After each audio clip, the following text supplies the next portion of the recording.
Hello and welcome to another very exciting physics video. We just finished talking about work and energy, including kinetic energy, two different kinds of potential energy, elastic and gravitational, and the conservation of energy. And now we are going to move on to a topic called momentum. And I'm sure most of you have heard the word momentum at some point in your lives before, but it may not mean what you think it means. So, what is momentum? Well, Sir Isaac Newton described momentum as a quantity of motion. It is a way to tell us the motion of an object in a way that is quantifiable, meaning we can put a number to it. We're going to talk about momentum in a couple of different ways. Today we're going to start talking about it in terms of an object's motion, and then how when you apply a force to something it changes the momentum. So we will connect momentum to force, and we'll also connect it to energy. And we'll finish by talking about collisions and things running into each other. And one of the most fundamental laws of physics is the law of conservation of momentum.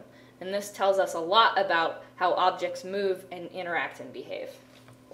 So, the basics. Momentum is a vector. And remember, a vector means it has magnitude and direction. Magnitude meaning it has a number attached to it. It could be 1, it could be 100, it could be 75 billion. And direction meaning it's going left or right, positive or negative, north, south, up, down, any of those. And it's symbolized by the symbol P, lowercase p. That's important because there is an uppercase P that we will use later on in the year that does not mean momentum. So whenever you see a lowercase p, that stands for momentum. And it is a vector, or the fact that it's a vector is very, very important in problem solving when you're talking about momentum. It is crucial to remember the direction of momentum because the direction and the magnitude are both conserved. Remember, I just mentioned the law of conservation of momentum. Well, when we talk about that, it's not only the number, the magnitude of the momentum that's conserved, it's also the direction, and this is really important. So make sure you don't get your symbols messed up. Positive or negative, make sure you carry them through. Okay, so it's a vector symbolized by P, and our formula is P equals mv.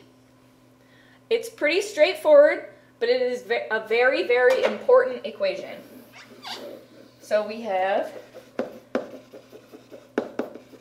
the momentum of an object is equal to, hopefully you all remember what m and v stand for, mass, measured in kilograms, not grams, times velocity.